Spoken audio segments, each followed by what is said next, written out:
Hello, नमस्कार। स्वागत है आपका आशीष क्लासेस पर। बात करेंगे आज के द हिंदू एडिटोरियल की। तो ये जो आपको सबसे पहले दिखाई दे रहा है ये तो अपने पेड कोर्सेज के बारे में है और ये सारे पेड कोर्सेज आप एक्सेस कर सकते हैं आशीष क्लासेस एप्लीकेशन से। लिंक डिस्क्रिप्शन में भी है और लिंक आपको कमेंट बॉक्स में पिन करके भी दिया हुआ होता है। ठीक है। एक स्क्रीन पीडीएफ जो पढ़ाता हूं मैं, ये सब उन बच्चों के लिए है जो नए हैं। जो पढ़ाता हूं उसका स्क्रीन पीडीएफ आपको हूबहू मिलेगा टेलीग्राम चैनल पर। साथ ही में एक वोकैब का पीडीएफ जिसके अंदर सारी डिटेल्स होती हैं, चाहे एग्जाम्पल सेंटेंस हो, चाहे हिंदी मीनिंग हो, चाहे वर्ड कैटेगरी कौन सी है ये बात हो, या सिनोनिम्स हो, वो तमाम चीजें आपको मिलती हैं टेलीग्राम चैनल पर। आज के एडिटोरियल में भी हम लोग डिस्कस करेंगे रीडिंग कॉम्प्रिहेंशन। और जैसा कि मैंने बताया कि रीडिंग कॉम्प्रिहेंशन को डील करने का तरीका है कि हम पहले क्वेश्चंस को पढ़कर रखें और दिमाग में वो कीवर्ड्स रखें जिनके कारण हमें ये एडिटोरियल पढ़ना पड़ रहा है। भी पहले पैसेज में क्या है, 5 क्वेश्चंस जो आपके आते हैं परीक्षा में, 4-5 क्वेश्चंस, उनको सोल्व करने के लिए हमें पहले क्वेश्चन पढ़ लेना चाहिए। उस क्वेश्चन का आंसर सर्च करने के लिए पैसेज पढ़ना चाहिए, न कि पैसेज पढ़कर क्वेश्चन पढ़ने चाहिए, क्योंकि उससे टाइम कंज्यूम होगा आपका। तो पहला क्वेश्चन देखिए क्या है। According to the editorial, the future trajectory of India's exports depends mainly on। Editorial के अकॉर्डिंग जो फ्यूचर ट्रेजेक्ट्री है, ट्रेजेक्ट्री का मतलब ना दिशा मान लीजिए, यहाँ पे जो भविष्य की दिशा है भारत के निर्यात की, वो डिपेंड करती है किस चीज पर। तो जहां पे ये आ जाए ना कि भारत के निर्यात की फ्यूचर ट्रेजेक्ट्री किस पर डिपेंड करती है, जहां पर भी ये लाइन आए वहां पर हम रुकेंगे और इस क्वेश्चन को सोल्व करेंगे।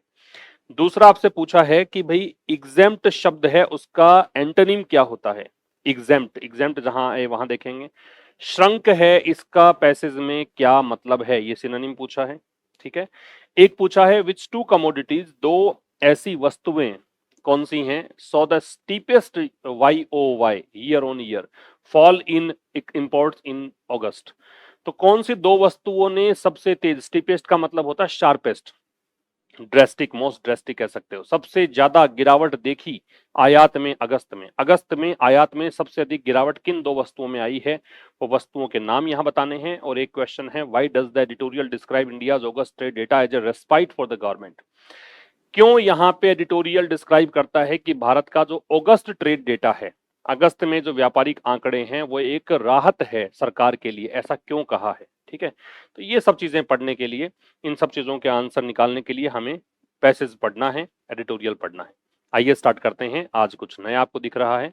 ठीक है। आपका मैंने जो ये स्लाइड्स हैं वो थोड़ी सी अलग बन गई है। तो टोन ऑफ द पैसेज जो है वो क्या है, एनालिटिकल है। लेखक यहाँ पे एनालाइज कर रहा है डेटा को। और किस बारे में है, तो editorial highlights that India's August trade data showed a brief relief with higher exports and lower imports. Editorial highlight करता है कि भारत का जो अगस्त अगस्त का व्यापारिक आंकड़े हैं, उन्होंने दिखाया है थोड़े समय की राहत। राहत इसलिए मिली है कि एक्सपोर्ट ज्यादा रहा है, आयात कम रहा है। जिस देश का निर्यात ज्यादा और आयात कम होता है, मान लीजिए कि वहां पे लाभ की स्थिति है। नैरोइंग द डेफिसिट, मतलब नैरो का मतलब रिड्यूस करते हुए, डेफिसिट का मतलब घाटा।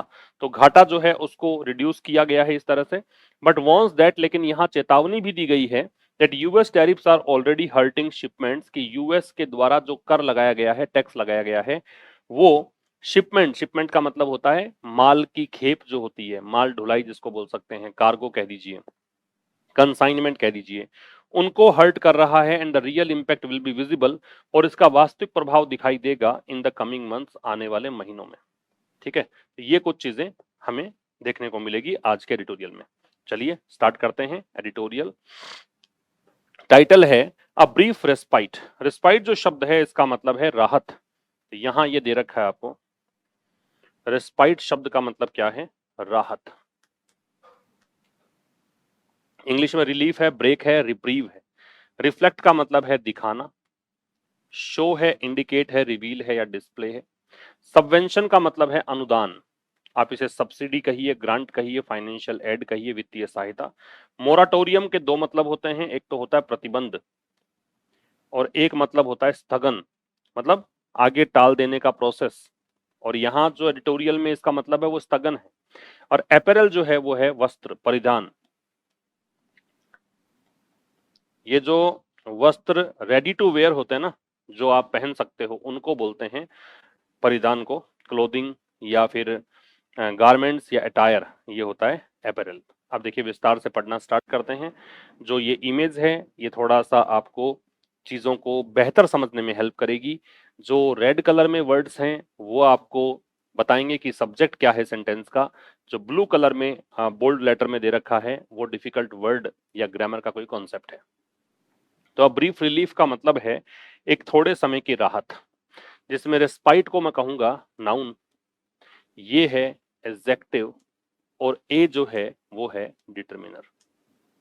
डिटरमिनर के बाद वैसे दो शब्द होते हैं, तो पहला शब्द एडजेक्टिव और दूसरा नाउन होता है।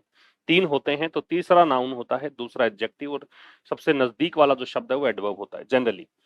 तो एक थोड़े समय की राहत किसको लेकर लिखा है? On India's August trade data, ये लिखा है भारत के अगस्त के व्यापारिक आंकड़े को लेकर, कॉमा यूएस टैरिफ इंपैक्ट, और यूएस का जो टैरिफ इंपैक्ट है, यूएस का जो टैक्स का प्रभाव है उसको लेकर लिखा है।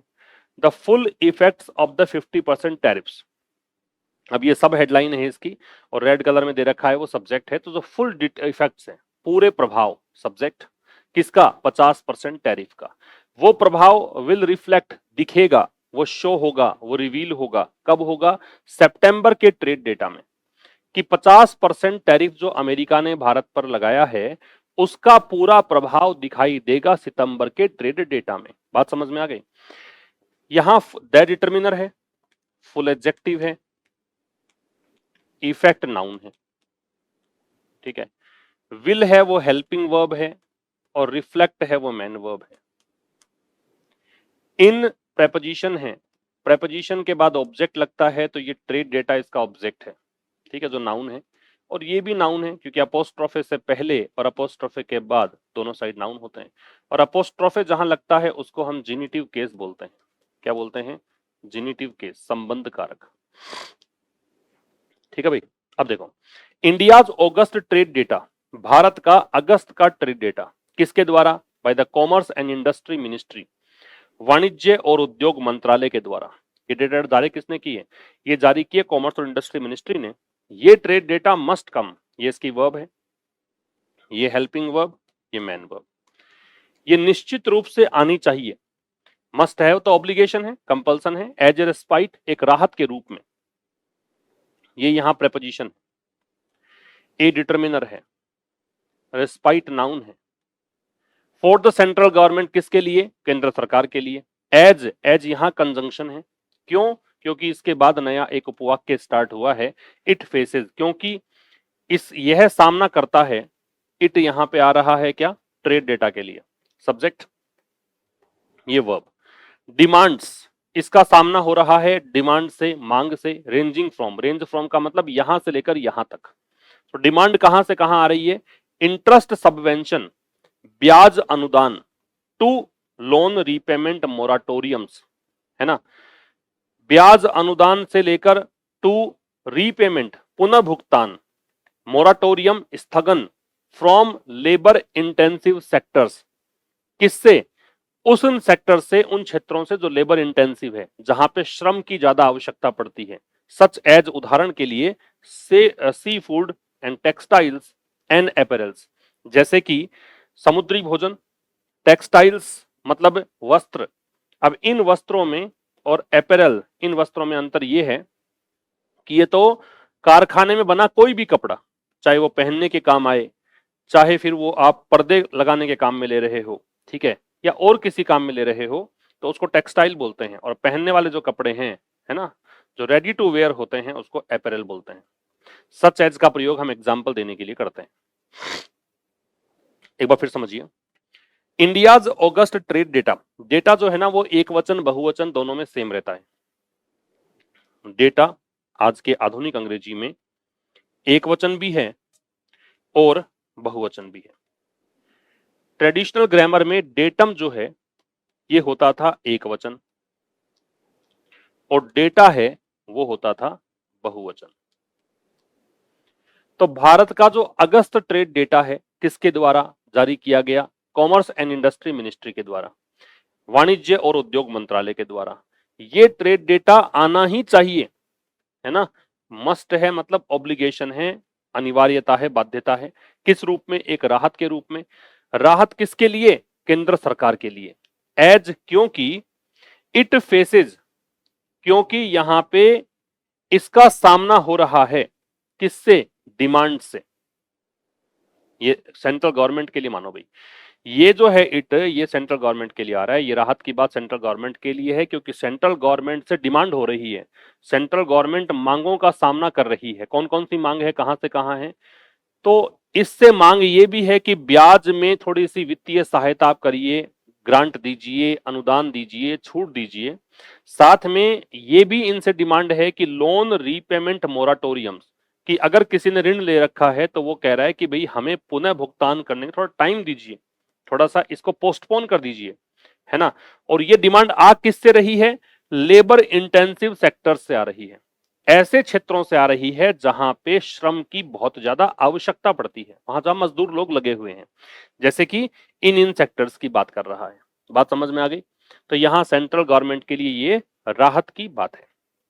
अच्छा देखो, रेंजिंग फॉर्म मैंने कहा था कि यहां से यहां तक, तो इससे लेकर ये डिमांड है और यहां तक डिमांड है, तो जहां रेंज स्टार्ट होती है उसके लिए हम फ्रॉम लगाते हैं, और जहां रेंज एंड होती है वहां हम टू लगाते हैं, ये स्टार्टिंग रेंज और ये एंडिंग रेंज, ठीक है। तो ये एक बात तो, अगस्त ट्रेड डेटा जो है वो सरकार के लिए राहत की बात क्यों है, एक कारण तो ये बताया गया है, आगे देखते हैं। But there is no telling, ये जो है ना, देयर इज नो टेलिंग, ये एक फ्रेज है, इसका मतलब है कि इसके बारे में कुछ कहा नहीं जा सकता, इसके बारे में कुछ कहा नहीं जा सकता, कुछ कहा नहीं जा सकता है, कुछ कहा नहीं जा सकता है, इसको बोलते हैं देयर इज नो टेलिंग। मतलब जो प्रेडिक्शन से परे है, जहां किसी चीज के कारण जानने का कोई तरीका नहीं है। लास्ट जो है यहां वर्ब है, इसका मतलब है टिकना, कंटिन्यू, परसिस्ट, रिमेन। ट्रेजेक्ट्री का मतलब है मार्ग या दिशा, ट्रेजेक्ट्री का मतलब क्या है, मार्ग या दिशा, पाथ, कोर्स, रूट या डायरेक्शन। रिन्यूड जो है इसका मतलब है पुनः सक्रिय हुआ हुआ, या फिर जो फिर से शुरू हुआ है, जो पुनः प्रारंभ हुआ है, जो पुनः प्रारंभ हुआ है। और पनिशिंग है वो एडजेक्टिव है यहाँ पे, इसका मतलब है बहुत ही सख्त, कठोर, दंडात्मक होता है वैसे, लेकिन कोई जो पनिशमेंट मिलेगा वो सख्त तो कठोर ही होता है, तो इसलिए हम पनिशिंग को सख्त या कठोर यहाँ पे पढ़ेंगे। हार्श, सीवियर और ऑनरस इसके सिनोनिम्स। अब देखो, बट है वो कंजंक्शन होता है, और ये कंजंक्शन एडवर्सेटिव होता है क्योंकि ये विरोधाभासी वाक्यों को जोड़ता है, तो ये जोड़ दिया हमने कंजंक्शन। लेकिन देयर इज नो टेलिंग, मतलब इस बारे में कुछ कहा नहीं जा सकता कि how long this respite will last, क्या नहीं कह सकते कि कब तक ये राहत चलेगी। दिस रिस्पाइट की वर्ब है वो विल लास्ट है, जिसमें ये हेल्पिंग वर्ब है और ये मेन वर्ब है। हाउ लॉन्ग जो है ना वो एडवर्ब होता है, ठीक है। तो इस बारे में कुछ कहा नहीं जा सकता है कि ये राहत कब तक चलेगी। एज, एज यहां मैं क्या बोलूं, कंजंक्शन। ये कब कह सकते हो कंजंक्शन है, जब इसके बाद में सब्जेक्ट और वर्ब आपको मिले, जब इसके ठीक बाद में सब्जेक्ट मिल जाए, वर्ब मिल जाए, तो ऐसा कह दिया करो कि ये कंजंक्शन है। क्योंकि इट लार्जली डिपेंड्स ऑन, क्योंकि यह बहुत ज्यादा, लार्जली मतलब मुख्य तौर पर, आम तौर पर, डिपेंड करता है, डिपेंड के साथ ऑन लगता है भाई, ठीक है। इसके साथ साथ कुछ और वर्ड भी आप लिख सकते हो, डिपेंड के साथ साथ रिलाई भी एक शब्द होता है, रेस्ट भी होता है, हिंज भी होता है, ठीक है, बैंक भी होता है, इन सब के साथ आप ऑन लगा सकते हैं। हालांकि इनमें अपॉन भी आता है कुछ वर्ड्स में, लेकिन आप सब में ऑन लगा सकते हैं, निर्भर होने के अर्थ में आ रहा है, क्योंकि यह डिपेंड करता है किस पर, द ट्रेजेक्ट्री, ट्रेजेक्ट्री पर, मार्ग पर, रास्ते पर, रास्ता किसका, of the renewed trade negotiations, जो भी नए, रिन्यूड का मतलब क्या है, नया, जो फिर से सक्रिय हुआ है, जो फिर से व्यापारिक बातचीत शुरू हुई है, किसके बीच में, बिटवीन इंडिया, बिटवीन बताएगा दो के बीच, एक तो है भारत, दूसरा है भारत का, ये it's a possessive adjective, largest है वो डिग्री सुपरलेटिव है, ट्रेडिंग पार्टनर, इसका सबसे बड़ा व्यापारिक साझेदार यूनाइटेड स्टेट्स। और यहां द क्यों लग रहा है पता है आपको, क्योंकि ऐसे देशों के नाम से पहले द लगाइए जहां पर यूनाइटेड शब्द जुड़ा रहता है, ठीक है। तो ये डिपेंड करेगा कि भाई क्या दिशा रहेगी नई बातचीत की। नेगोशिएशंस का मतलब यहाँ कंसिडरेशन है, डिस्कशन है, कॉन्वर्सेशन है, डायलॉग है, discussion.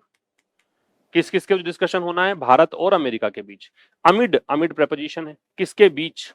America's punishing 50% tariffs, America का जो सख्त या बहुत कठोर 50% टैक्स लगाया गया है ऑन इंपोर्ट्स, आयात पर, एप्लीकेबल फ्रॉम, जो कि लागू है, जो एप्लीकेबल है कब से? 27 अगस्त से। तो यहाँ ये डेट बता रहा है कि यहां से स्टार्ट हुआ है, तो स्टार्टिंग पॉइंट जहां होता है वहां फ्रॉम लगता है। फिर समझो, लेकिन इस बारे में कहा नहीं जा सकता कि ये राहत कब तक चलेगी। राहत तो मिली है, लेकिन कब तक ये राहत चलेगी ये कुछ कह नहीं सकते। क्यों नहीं कह सकते? क्योंकि ये डिपेंड करता है, ये रेस्पाइट कब तक चलेगी ये बात डिपेंड करती है। तो उस बात के लिए इट आ रहा है। ये डिपेंड करती है दिशा पर। दिशा किसकी? व्यापारिक बातचीत की दिशा। और वो व्यापारिक बातचीत जो फिर से स्टार्ट हुई है भारत और अमेरिका के बीच। अमेरिका के लिए कहा गया कि अमेरिका भारत का सबसे बड़ा ट्रेडिंग पार्टनर है। किस बीच? अमेरिका के जो कठोर या सख्त, बहुत ही स्ट्रिक्ट, बहुत ही स्ट्रिंजेंट, बहुत हार्श, सीवियर, ऑनरस जो 50% टैरिफ लगाया गया है। टैरिफ लगा किस पर है? इंपोर्ट पर। और ये कब से लागू है? ये लागू है अगस्त 27 से। बात समझ में आ गई? ये कहानी है सेकंड स्लाइड में। तो एक बात, दो बातें अभी तक लगभग क्लियर हो जानी चाहिए आपको पैसेज के अकॉर्डिंग। एक तो ट्रेजेक्ट्री किसकी बात कर रहा है ये, ठीक है, और दूसरा वो रेस्पाइट की बात जो की थी ना। देखते हैं, देखें सॉल्व हो पाते हैं क्या क्वेश्चन के आंसर। तो पहला क्वेश्चन देखिए आपसे क्या पूछा था। पहला पूछा था कि according to the editorial, editorial के अनुसार the future trajectory of India's export depends mainly on, Bharat की जो फ्यूचर ट्रेजेक्ट्री है इंडियाज एक्सपोर्ट्स। अच्छा ये तो अभी आया नहीं क्या? आ गया, हाँ। ये किस पर डिपेंड करता है? ये डिपेंड करता है India's renewed trade negotiations with the US, कि भारत की रिन्यूड ट्रेड नेगोशिएशंस कैसी रहेगी, है ना। नई जो नए सिरे से फिर से बातचीत शुरू हुई है यूएस के साथ, ये कैसे रहेगा इस पर डिपेंड करता है। पहले क्वेश्चन का आंसर आ गया। ये वर्ड तो अभी आए नहीं है तो इनको एक बार छोड़ देते हैं। 4 नंबर में देखो, देखिए क्या पूछा आपसे। अच्छा 5 नंबर वाला देखो। 5 में पूछा है कि why does the editorial describe India's August trade data as a respite for the government. क्यों एडिटोरियल में डिस्क्राइब किया गया है कि भारत का अगस्त का ट्रेड डेटा रेस्पाइट है सरकार के लिए? Because exports increased and imports fail, narrowing the trade deficit. इस कारण से कि एक्सपोर्ट बढ़ा है और इंपोर्ट कम हुआ है, इस कारण से। Because gold and silver imports rose sharply, ये बात तो हमने की नहीं। Because US tariffs were withdrawn, US tariff हट गए हैं, ऐसा नहीं है। बिकॉज टेक्सटाइल एक्सपोर्ट्स डबल्ड, ये भी नहीं है, ठीक है। तो अभी तक तो खैर एग्जैक्टली तो आप नहीं पहुंच पाओगे, पूरा पैराग्राफ पढ़ के देख लेते हैं कि किस बारे में एडिटोरियल कह रहा है। बाकी इसका आंसर जो है ना वो ए आ जाना चाहिए। फिर भी कैसे आएगा आपको समझ में आ जाएगा, देखो आगे। थर्ड स्लाइड में आइए आप। थर्ड स्लाइड में कह रहा है कि गुड्स एक्सपोर्ट्स इन अगस्त रोज। गुड्स एक्सपोर्ट्स मतलब हो गया सामान का निर्यात। इन अगस्त, अगस्त में, ये टाइम बता रहा है तो एडवर्ब है। रोज है वो राइज की सेकंड फॉर्म है, राइज, रोज, रीजन, ये तीनों फॉर्म होती हैं, है ना। ये इंट्रांजिटिव वर्ब होती है, इसके बाद ऑब्जेक्ट नहीं आता है। सामान का निर्यात अगस्त में बढ़ा, कितना प्रतिशत? 6.7%। ईयर ऑन ईयर मतलब अगर आप साल दर साल तुलना करो, टू, और कहां पहुंच गया? 6.7% बढ़कर 35.10 बिलियन डॉलर पर पहुंच गया। वाइल कंजंक्शन है, विरोधाभासी कंजंक्शन है, विपरीत वाक्य जोड़ेगा। जबकि इंपोर्ट डिक्लाइंड, यहां बढ़ा है तो इंपोर्ट जो है आयात है वो गिरावट उसमें आई है। डिक्लाइन का मतलब क्या है? गिरना, कमी होना, तो कम होना, डिक्रीज, रिड्यूस, ड्रॉप। स्टीप का मतलब है काफी तेज, तेज, तीव्र, है ना। शार्प कहिए, ड्रेस्टिक कहिए, सीवियर कहिए, सिग्निफिकेंट। नैरो का मतलब भी कम होना है, नैरो भी क्या है? कम होना।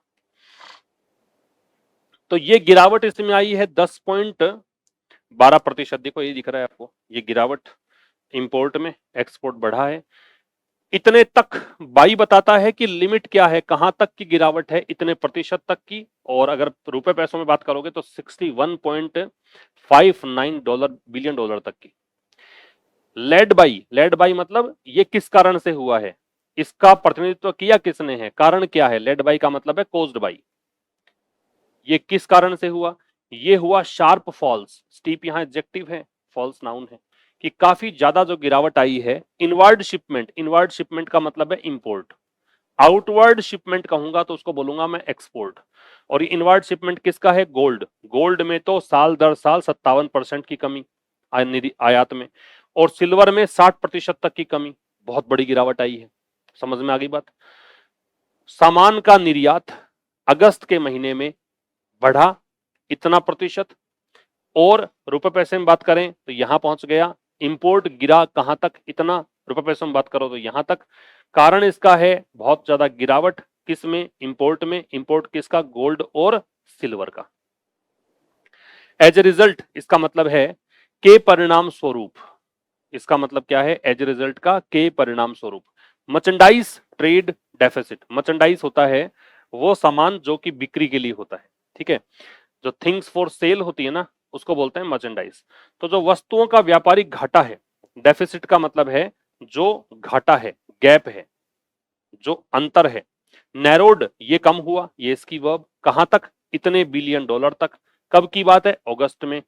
पहले कितना था? इतना था जुलाई में। बात समझ में आ गई? फिर समझ लो, ये जो कुछ हुआ ना, इसके कारण मर्चेंडाइज ट्रेड डेफिसिट है वो कम हुआ। कहां तक हुआ? यहां तक। ये बता रहा है डेस्टिनेशन कि कहां पहुंच गया।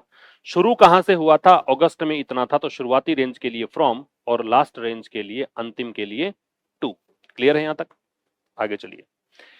But the strains of the US 25% reciprocal tariffs. Strain का मतलब है दबाव, तनाव, तो यहां पे लिखो दबाव। स्ट्रेस कहिए, प्रेशर कहिए, बर्डन कहिए, टेंशन कहिए, ये होता है दबाव। रेसिप्रोकल का मतलब होता है परस्पर। आप इसको प्रतिशोधात्मक भी कह सकते हो। मान लीजिए मैंने आपके साथ कुछ बुरा किया, आप भी टिट फॉर टैट जवाब दें, बुरा करें, तो वो आपका रेसिप्रोकल होगा, परस्पर होगा। किक इन का मतलब होता है शुरू होना, कम इनटू इफेक्ट कह सकते हो, बिगिन या स्टार्ट कह सकते हो। सिक्वेंशियल का मतलब है क्रमिक, क्रमिक का मतलब एक के बाद एक। और श्रिंक का मतलब है कम होना, रिड्यूस, डिमिनिश, कॉन्ट्रैक्ट। अच्छा, इसको कंट्रैक्ट पढ़ना है। कॉन्ट्रैक्ट पढ़ोगे तो अनुबंध हो जाएगा नाउन। तो अगर CONTRACT ये अगर नाउन है तो इसको पढ़ते हैं कॉन्ट्रैक्ट, और अगर ये वर्ब है तो इसको पढ़ते हैं कंट्रैक्ट। अब देखिए, but the strains of the US, देखो याद रखो, अपोस्ट्रोफे एस जो है ना, जनरली उन शब्दों के साथ नहीं लगाते हैं जिनके लास्ट में एस ऑलरेडी होता है। लेकिन जब कोई प्रॉपर नाउन आती है, जैसे मतलब कोई देश का नाम, व्यक्ति का नाम, उसमें एस है तो अपोस्ट्रोफे एस लगाया जा सकता है। अदरवाइज कोई प्लूरल है, जैसे मैं लिखूं पेरेंट्स, और इसमें लगाना है ड्यूटी, पेरेंट्स का कर्तव्य, अब मुझे अपोस्ट्रोफे चाहिए तो केवल अपोस्ट्रोफे लगाएंगे। अपोस्ट्रोफे एस लगा दोगे तो गलत हो जाएगा, मतलब मैं इसको ऐसे नहीं लिख सकता, ठीक है ना, ये गलत है। तो ये ध्यान रखेंगे कि प्रॉपर नाउन अगर है किसी देश का, किसी जगह का, किसी व्यक्ति का नाम है, तो एस हो फिर भी अपोस्ट्रोफे एस लगाया जा सकता है। लेकिन जो दबाव है किसका? यूएस के द्वारा 25% जो रिटेलिएटरी या म्यूचुअल जो कॉरस्पॉन्डिंग टैरिफ लगाया गया उसका, that kicked in, that relative pronoun है। ये आ रहा है किसके लिए? इस टैरिफ के लिए जिसकी शुरुआत हुई, जो शुरू हुआ, ये वर्ब हो गई, फ्रेजल वर्ब है वैसे। कब? इस डेट को, 7 अगस्त को। पर्टिकुलरली किसी डेट की बात आप करोगे तो ऑन लगेगा, पर्टिकुलर डे या डेट की बात आप करते हो तो उससे पहले ऑन लगता है। मतलब जिस दिन की बात कर रहे हो वही दिन, जिस डेट की बात कर रहे हो वही डेट, तो आप लगा दीजिए ऑन, ठीक है। लेकिन जो दबाव है यूएस के 25% रिटेलिएटरी कॉरस्पॉन्डिंग म्यूचुअल टैरिफ का, जिसकी शुरुआत हुई 7 अगस्त को, शो, वो दिखता है, दिखाना भी होता है शो, और दिखना भी होता है, वो दिखता है ना, किसमें? सिक्वेंशियल ड्रॉप में। सिक्वेंशियल यहां पे एडजेक्टिव है, ड्रॉप यहां पे नाउन है। वो दिखता है एक्सपोर्ट्स में गिरावट में, क्रमिक गिरावट में, एक के बाद एक गिरावट आ रही है एक्सपोर्ट में, वो दिख रहा है उसमें। गुड्स एक्सपोर्ट, सामान का निर्यात, सब्जेक्ट हो गया, इन अगस्त, अगस्त में। टू द यूएस, अब ये एक्सपोर्ट हो कहां रहा था? यूएस में, यूएस को निर्यात किया जा रहा था। वो एक्सपोर्ट गिरा है, गिरावट उसमें आई है, रिड्यूस हुआ है, ड्रॉप हुआ है, कहां तक पहुंच गया? $6.86 बिलियन तक। कहां से? जुलाई में इतना था, अगस्त में इतना पहुंच गया। वाइल कंजंक्शन है, जबकि ओवरऑल एक्सपोर्ट्स कंजंक्शन के बाद में नया क्लोज, ये टोटल का मीनिंग देगा, कंप्लीट का मीनिंग देगा। ये एडजेक्टिव है। ओवरऑल एडवर्ब भी होता है, एडजेक्टिव भी होता है। यहां मैंने एडजेक्टिव क्यों बोला, क्योंकि ये नाउन दे रखा है आपको। श्रंक है वो श्रिंक की सेकंड फॉर्म होती है, थर्ड फॉर्म होती है, सॉरी थर्ड फॉर्म है, और सेकंड फॉर्म भी होती है। तो यहां पे देखो, श्रिंक, श्रैंक, श्रंक, ये थर्ड फॉर्म है। लेकिन यहां गलत दे रखा है फिर, क्योंकि इसमें श्रंक थर्ड फॉर्म जो लगाओगे वो तो बिना किसी हेल्पिंग वर्ब के तो लगनी ही नहीं चाहिए। तो इसलिए इसको आप गलत मानिए कि यहाँ पे श्रैंक होना चाहिए था। बात समझ में आ रही है? फिर देखो क्या कह रहा है, जबकि टोटल जो एक्सपोर्ट्स है उसमें गिरावट आई कितनी, उसमें गिरावट आई 35.10 बिलियन डॉलर की अगस्त में। जुलाई में कितना था, इतना था, और जून में कितना था, 35.14 बिलियन डॉलर था। ठीक है। अच्छा, आप इसके अंदर ये भी ध्यान रख सकते हो कि ये दोनों ही फॉर्म्स भी, सॉरी ये मुझे ध्यान नहीं रहा, ये दोनों ही फॉर्म्स भी हो सकती हैं, श्रिंक, श्रंक, श्रैंक। तो श्रिंक फर्स्ट फॉर्म, श्रैंक जो है, दिख नहीं रहा होगा शायद आपको, मैं इसको इधर लिख देता हूं। श्रिंक जो है सिकुड़ना या कम होना होता है, इसकी सेकंड फॉर्म लिख लो ये श्रैंक, और इसकी सेकंड फॉर्म श्रंक भी होती है, और इसकी थर्ड फॉर्म श्रंक। ठीक है, श्रैंक और श्रंक दोनों ही इसकी सेकंड फॉर्म भी होती है। ठीक है, तो ये कह रहा है कि जबकि टोटल जो निर्यात है उसमें गिरावट आई, इतने बिलियन डॉलर की आई अगस्त में, जुलाई में इतना था, जून में इतना था। ये सारे आंकड़ों की गणित है। ठीक है, आगे आइए। दिस सजेस्ट, अब ये दर्शाता है, सजेस्ट का मतलब क्या है, ये शो करता है, ये हिंट करता है, संकेत देता है। तो ये देखो, दिस की वर्ब है वो सजेस्ट है। दिस यहाँ पे डेमोन्स्ट्रेटिव प्रोनाउन है क्योंकि इसके आगे नाउन नहीं है। अगर नाउन होता है इसके आगे तो मैं इसको डेमोन्स्ट्रेटिव एडजेक्टिव कह देता। ये दर्शाता है दैट द स्क्रैम्बल, स्क्रैम्बल का मतलब संघर्ष कहिए, रश, स्ट्रगल, हसल, अफरा तफरी कह सकते हो, संघर्ष कह दो, अफरा तफरी कह दो। ठीक है, स्टॉक पाइलिंग का मतलब है भंडारण, इकट्ठा करने की प्रोसेस। विटनेस का मतलब है अनुभव करना, विटनेस का मतलब क्या है, अनुभव करना। और माइल्ड का मतलब है हल्का फुल्का, है ना, लाइट। तो ये दर्शाता है कि यहां पे कंजंक्शन आ गया। क्या दर्शाता है कि द स्क्रैम्बल की जो अफरा तफरी है, किस लिए, स्टॉक पाइलिंग की, भंडारण की, किसके द्वारा, अमेरिका के आयातकों के द्वारा। हैज बिगन, ये स्क्रैम्बल जो है ये शुरू हो चुका है ना। बिगन तीनों फॉर्म, बिगिन, बिगेन, बिगन, ये शुरू हो चुका है। टू स्लो, धीमा होना। एंड द फुल इफेक्ट्स, और पूरे प्रभाव जो हैं 50% टैरिफ्स के, वो दिखाई देंगे, वो रिफ्लेक्ट होंगे। ये इस फुल इफेक्ट्स की वर्ब है, ये तो आपको हेडलाइन में मिल गया था, सितंबर के ट्रेड डेटा में। तो यह दर्शाता है कि जो स्क्रैम्बल है, जो अफरा तफरी है, जो संघर्ष है, किसका, अमेरिकन आयातकों के द्वारा भंडारण का, स्टॉक पाइल करने का, होल्ड करने का, स्टोरेज रखने का, वो धीमा पड़ना शुरू हो गया है। और 50% टैरिफ का प्रभाव देखने को मिलेगा, पूरा प्रभाव सितंबर के ट्रेड डेटा में। वाइल कंजंक्शन है, ऑल्दो का जैसा काम करेगा, यद्यपि। यूएस शिपमेंट्स, शिपमेंट्स का मतलब कार्गो होता है, कंसाइनमेंट होता है, माल की खेप होती है। ठीक है, तो यद्यपि यूएस जो कंसाइनमेंट है या कार्गो है, किस में, इलेक्ट्रॉनिक्स में, जेम का मतलब हीरे ज्वारात होता है, रत्न होते हैं, एंड ज्वेलरी, आभूषणों में, एंड इंजीनियरिंग गुड्स, और इंजीनियरिंग जो सामान है। सो इन शिपमेंट्स ने देखा, सी की second form past indefinite, mild declines, हल्के फुल्की गिरावट इन अगस्त में। टेक्सटाइल्स विटनेस्ड, जो वस्त्र है, वस्त्र उद्योग है, उसने विटनेस किया, उसने एक्सपीरियंस किया, ये इसकी वर्ब है। द शार्पेस्ट फॉल, सबसे बड़ी गिरावट, ऑफ अबाउट 2.7%, कितनी, 2.7% की, ईयर ऑन ईयर मतलब साल दर साल अगर देखें तो। अच्छा, ये वाला एक है ना, मैंने बता भी रखा है, नाउन 1, नाउन 2 और बीच में प्रेपोजिशन हो, तो दोनों ही नाउन है वो सिंगुलर आती है। ये जो ईयर ऑन ईयर हम पढ़ते हैं, इसमें दोनों साइड में सेम नाउन है। ये कॉन्सेप्ट तब लगाना है जब दोनों साइड्स में नाउन सेम हो, बीच में प्रेपोजिशन हो तो दोनों साइड्स में नाउन है वो कैसी आएगी, सिंगुलर आएगी, प्लूरल किधर भी नहीं आएगी। तो यद्यपि यूएस के जो शिपमेंट्स हैं, यूएस के जो माल की खेप है, किन किन चीजों की, इन चीजों की, उसमें क्या रहा, उसमें थोड़ी बहुत गिरावट रही, हल्की फुल्की गिरावट रही अगस्त में।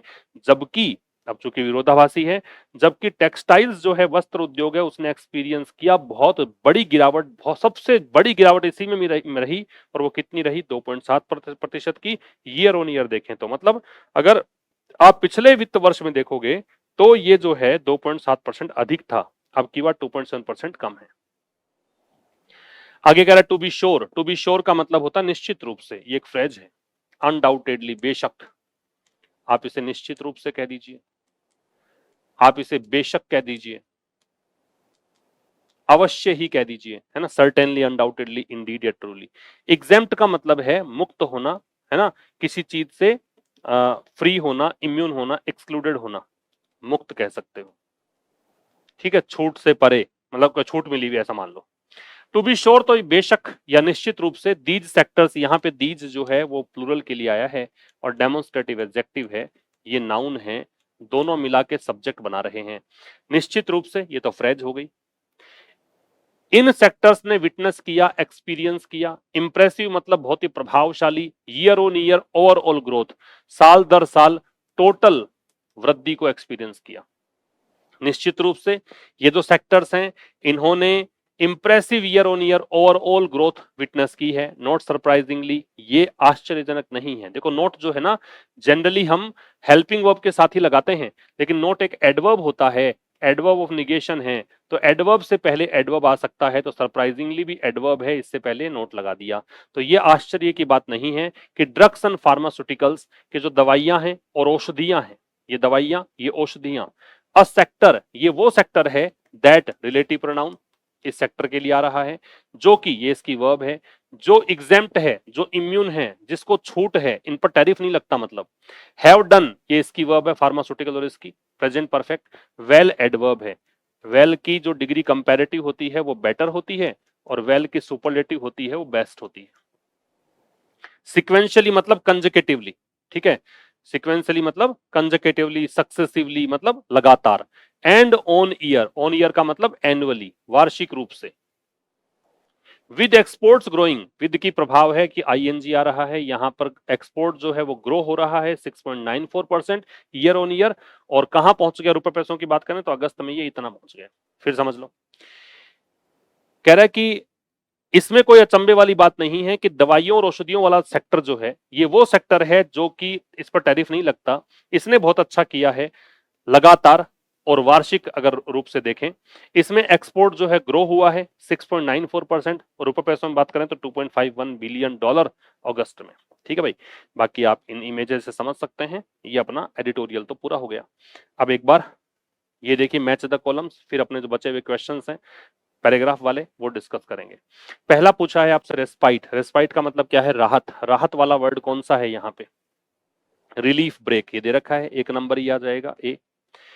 दूसरा पूछा है सिक्वेंशियल।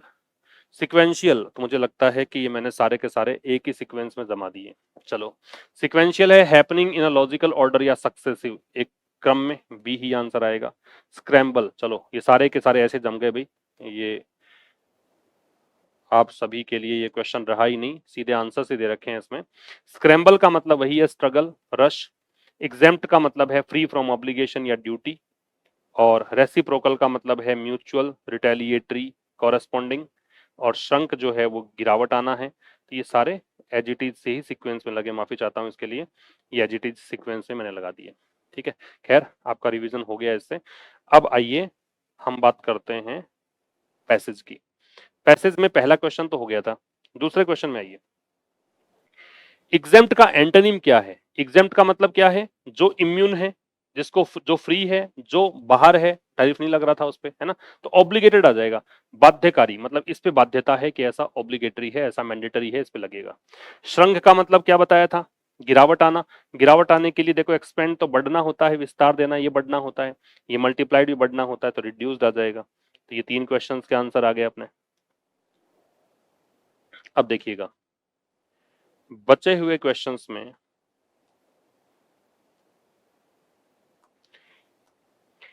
नंबर 4 आपसे पूछ रहा था कि which two commodities saw the steepest YoY fall, सबसे ज्यादा गिरावट किस में आई? तो सबसे ज्यादा गिरावट था ना वो 60% कुछ ऐसे आ रहा था, सिल्वर और गोल्ड वाला। तो ये आपका आंसर आएगा गोल्ड एंड सिल्वर। और एक लास्ट आपसे पूछा कि why does the editorial describe India's August trade data as a respite for the government. अब देखो, आपको अगर मान लो एग्जैक्टली लाइन नहीं दे रखी, लेकिन फिर भी आप 4 ऑप्शंस में से वो ऑप्शंस तो काट सकते हो ना जो आपने पढ़े हैं, और आप उसके लिए आंखें नहीं मूंद सकते। जैसे कि यूएस का जो टैरिफ है वो बाहर वापस ले लिया गया, ऐसी बात तो नहीं थी। टेक्सटाइल एक्सपोर्ट डबल हुआ था कि टेक्सटाइल में तो गिरावट आई थी, बड़ी गिरावट आई थी, दे रखा था। गोल्ड और सिल्वर इंपोर्ट रोज हुए थे क्या? नहीं, गिरावट आई थी इसमें भी। तो सीधी सी बात है, एक ही बचा है, ये आपका आंसर आ जाएगा। एक्सपोर्ट इंक्रीज हुआ, इंपोर्ट फेल हुआ, टेरिफ डेफिसिट इससे नैरो हुआ। ठीक है, तो ये आपके आंसर्स हैं इस पैसेज के। अब हम मिलेंगे कल एक नए सेशन के साथ ठीक शाम 5 बजे। तब तक के लिए नमस्कार, थैंक यू वेरी मच।